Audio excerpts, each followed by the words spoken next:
Hi there, and welcome to a brand new week. If this is your first time joining on here, my name is Lady Bodam, and I am a marketing and branding professional. I've been building amazing multinational brands for over a decade. I'm also a feminine leadership advocate as well as an etiquette and lifestyle coach. And I equip women, especially female leaders, to unlock the power, purpose, and perfection of their femininity so they can thrive, live authentic lives, and enjoy holistic success. So, a warm welcome to you and a beautiful welcome to this amazing new week.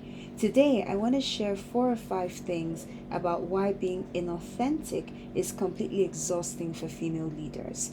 Now, one of the things, actually, the number one thing that people are looking for today, by people, I mean corporations, teams, employees, businesses, governments are looking for in leaders today is authenticity. However, studies have shown that far too many women put on cloaks when they're going into work, whether it's as a business leader, in government, in ministry, in politics, in governance, wherever it is that their sphere of influence is. Too many women are pretending to be who they're not. Now, there are 5 things that actually happen to you that you may not realize when you're being inauthentic. The first thing is that you're constantly having a drain of your energy. You're not able to show up as your optimal self. You're not able to bring the right level of energy to the table because you're pretending to be who it is that you're not. Now, imagine having to constantly suppress your thoughts, your feelings, your emotions, the true way you really want to express yourself, your natural way of behaving, just because you want to, be this person that you've been told you have to be, or that you've sold yourself a story that you have to be so that you can be accepted in certain concepts. That is exhausting. And too many female leaders find themselves in this place.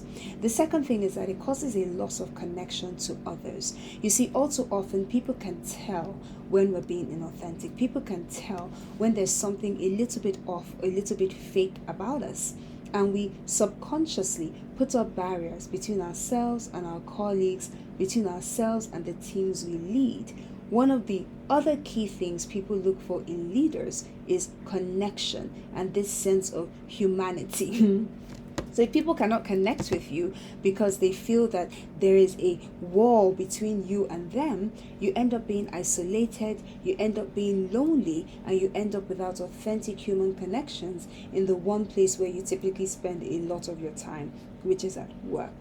The third big thing is that there is difficulty in making decisions. And you might be asking, but why is this a thing though? And it's because there is a lack of integrity in who it is you authentically are. A lot of the time when we make decisions, we make it according to a few things. We make it according to our value system. We make decisions according to our belief systems and our mindsets about a certain thing. We make decisions based on what we're trying to get out of a situation. But if we are constantly pretending and constantly trying to be somebody that we're not on the inside, it leaves us conflicted. What this decision I want to make, what am I making it based on? Am I making it based on the value system and the belief that Lady Bodam actually has on the inside of her? Or am I making it based on the value systems and the belief systems that the Lady Bodam's alter ego, for want of a better word, has or is pretending to be? What tends to happen is that we now have elongated decision times.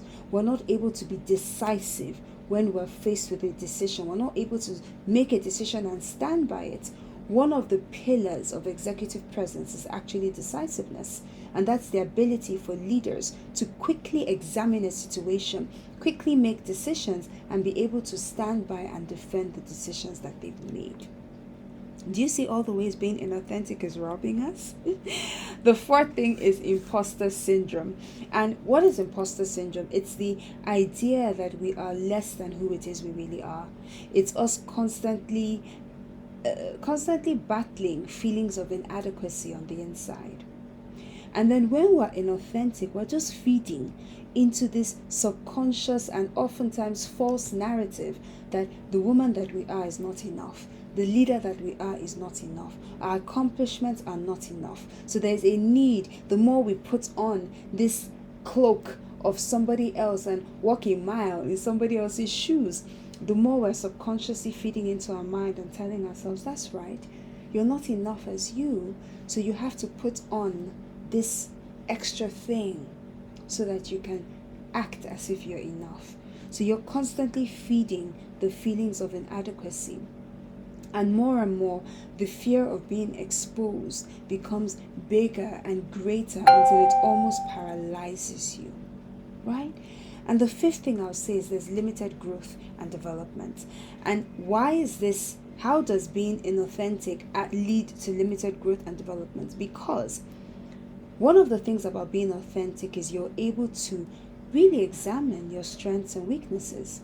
You're able to look at yourself honestly and say, hey, this is a strength of mine and this area is a weakness of mine. And how can I grow and develop my strengths and my weaknesses? But you need to be really aware of who it is that you are and really aware of what you're trying to grow. When you're trying to be someone else or trying to be 5 different people, when you have 5 personas for 5 different rooms that you step into or 5 different spheres of influence that you control or that you're a part of, what do you really need to grow in? What are your real strengths minus being a chameleon? What are your real weaknesses? What are the areas you need to improve in? How can you become a better leader? You don't really know, you're not really able to put a finger on it because you're ever subtly shifting, ever subtly changing, ever subtly blending in and becoming when you were born to stand out. So, what can you do? And what are the things you should be cognizant about as a female leader? Number 1 is obviously to be authentic. And that means to not be afraid to showcase the truth of who you are. Bring all the different facets of yourself to the table. We can't just handle it, we actually need it. We're not looking to create cookie cutter versions of the same type of woman or the same type of leader. It hasn't served us so well in the world to date. So we need your fire, we need your spice, we need your extra ginger, we need your tone, we need your voice, we need your thinking, we need your perspective, we need your viewpoints, we need your value systems, we need your provocation, we need your heart, we need your sound, we need you. All beautiful, imperfection, various faceted you. So bring that you to the table. That's what's missing. The second thing is we need women leaders who have genuine empathy. And one of the ways to have genuine empathy is that you're able to walk a mile in the shoes of the others. You're able to see other people as they are and invite them to see you as you are. There is a shared vulnerability, and this is what now creates the connections that we have with those we lead and those who lead us. This is why people will go into the fire for you. Not because you've told them to, barely due to positional leadership, but because you've modeled a level of vulnerability to them that, they may not otherwise have seen. 2 more things, I think. I've mentioned about decisiveness and how this is such a key thing in executive presence and in leadership today. So grow your skill in being a decisive leader. Learn to make a decision and stick to it and be quick about it, right?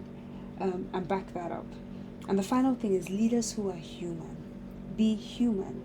And what do I mean by being human? I've talked about imposter syndrome. I've talked about growth and development and understanding your strengths and weaknesses. Nobody's expecting a perfect leader. Nobody expects a leader that never makes mistakes, a leader that's not flawed. No. People want a leader they can touch, a leader that's human, a leader that recognizes when they make a mistake and they're able to come and raise their hand and say, I made a bad decision here. That was the wrong call. I'm sorry. And let's go this way instead. That type of human leader, that type of authentic, decisive, focused, empathetic leader is the type of leadership we see that the world is missing and that the world is clamoring for. So, as you go into your week, ask yourself, what type of leader am I? Am I bringing my authentic self to the table? How can I serve better? How can I be better? How can I show up better? I hope this helps you. Let me know in the comment section, as always, what part of this stuck out to you and what you're going to be leaving behind or doing differently. Have a beautiful week, and I will speak to you soon. Bye now.